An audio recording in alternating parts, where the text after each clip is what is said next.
as activists, especially in Bahrain, we know that prison is going to become something that's going to happen at some point. My name is Maryam Al-Khawaja. I am the Special Advisor on Advocacy for the Gulf Center for Human Rights, former co-director of the Gulf Center.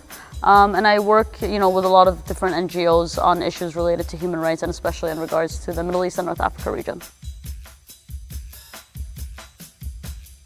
Well, I think unfortunately that human rights, especially when it comes to bombings, human rights is not part of the conversation. Whether we're talking about the documentation of human rights violations or why governments are bombing, whether it's Syria or Iraq or Yemen, generally it's about economics, it's about hegemony, and it's about control.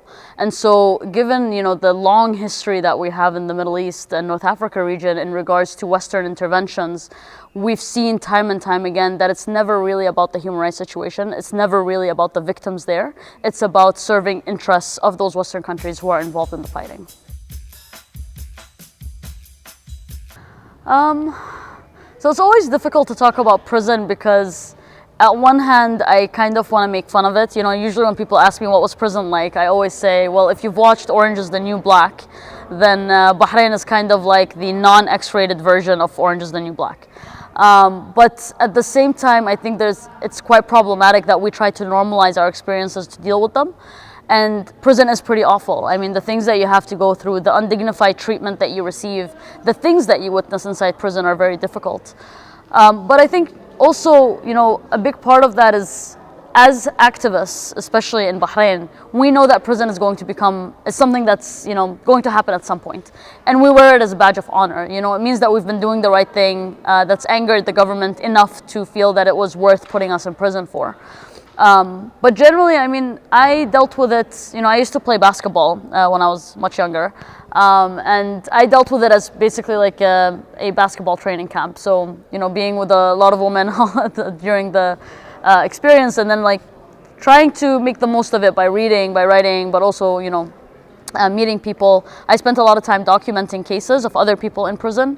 I started an English language class for some of the other prisoners. So doing stuff that I felt that might actually be useful, and trying to keep in mind that I might be in there for a very long time, because I think one of the things that can be the most difficult about going to prison is believing that you're going to come out very soon. And that's what usually makes it very, very difficult to deal with it. So when I went in there, I immediately put in mind that I'm probably going to be in there at least for 7 years, given the kind of charges that I was facing.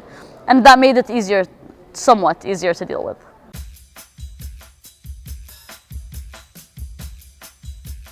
So when we're looking at Bahrain, Bahrain is quite an exception to other cases, because Bahrain is one of the few countries where, as activists, we actually have the support of a lot of the people inside the country.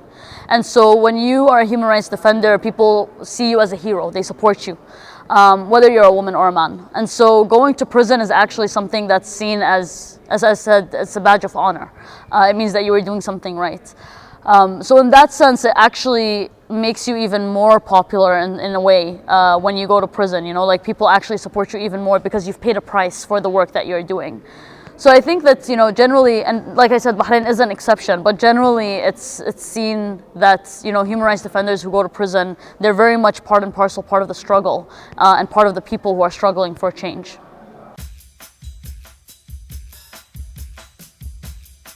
So when it comes to civil society in the Middle East and North Africa region, I would say that we went from a position where we had limited or little space in some countries for civil society, but now we've reached a point where even where there was little space, there's no space left. So in Bahrain, for example, there's no space left for civil society. In Egypt, there's no space left for civil society. And that basically means that there's no space for freedom of expression, there's no space for activism, there's no space for freedom of assembly. Basically, a lot of the rights, the basic rights that are mentioned in the Universal Declaration of Human Rights that we a lot of times take for granted here in Europe, they just don't exist in places like Bahrain. And if you try to exercise those rights, you tend to have to pay a very, very high price for it.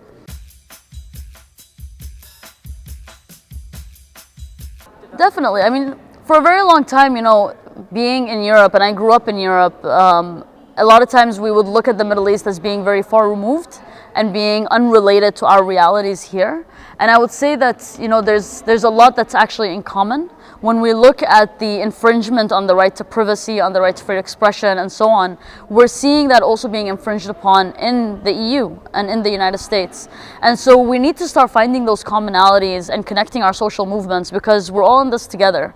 And we should be paying attention here in Europe to the fact that under the name of fighting terrorism, fighting extremism, and fighting radicalization, some of our basic rights are being limited or slowly taken away from us without us even noticing.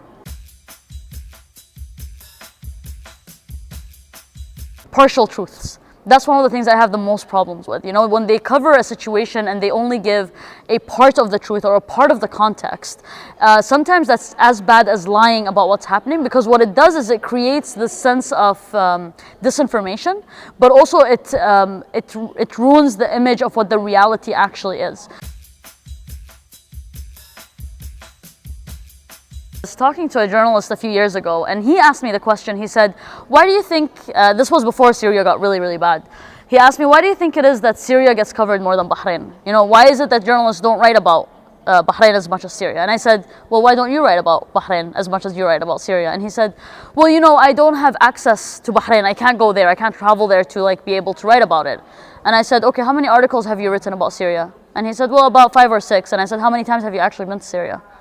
He was like, I haven't. I was like, exactly, that's exactly my point. There are ways to get information without actually being in the country. There are sources, there's, you know, ways to write these articles without actually having to be present. So there's really not much of an excuse for journalists who actually want to get the job done.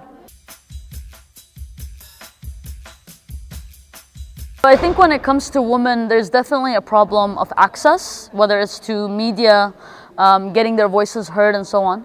But I think there's also a general problem in the discourse, the rhetoric that's being used. You know, a lot of times when the media talks about women, especially in the Middle East, they talk about women as in, you know, they happened to be in the revolution, or they joined the revolution, or they helped lead the revolution.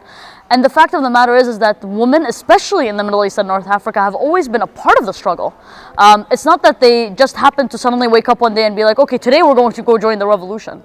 And I think that there is that problem with discourse generally when talking about women, not just in the sense of revolutions, but the role of women in society.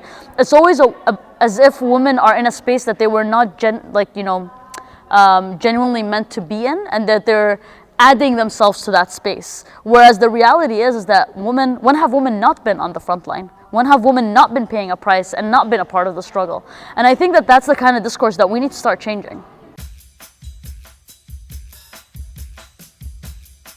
I have 3 sources of strength. The number one being my mother, who's a revolutionary herself. And she's someone who, even at the most difficult times, when I feel like I can't take it anymore, she is the one who tells me to keep going, that I have a responsibility towards the people in these countries, that I have a responsibility towards human rights, and that if we don't fight for human rights, then who will? So that's number one. Number 2 is, of course, my father. My father told me something when I first became an activist, and he said, you know, don't be an activist who is an activist because you expect to change things.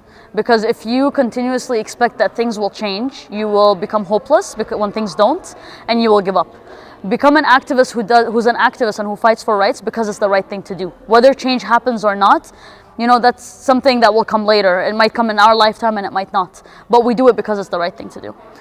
And the third thing that's my source of inspiration and why I continue doing what I'm doing is the people.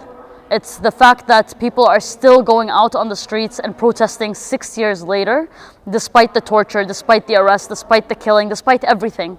They're still out there on the streets. You know, even in Syria, we're seeing, as soon as there's like a laying down of arms, you have people going out and peacefully protesting against Bashar al-Assad. And so that really gives me hope, and it tells me, you know, if those people can continue, if they can continue to go out in front of the guns and continue to protest, what excuse do I have to not continue?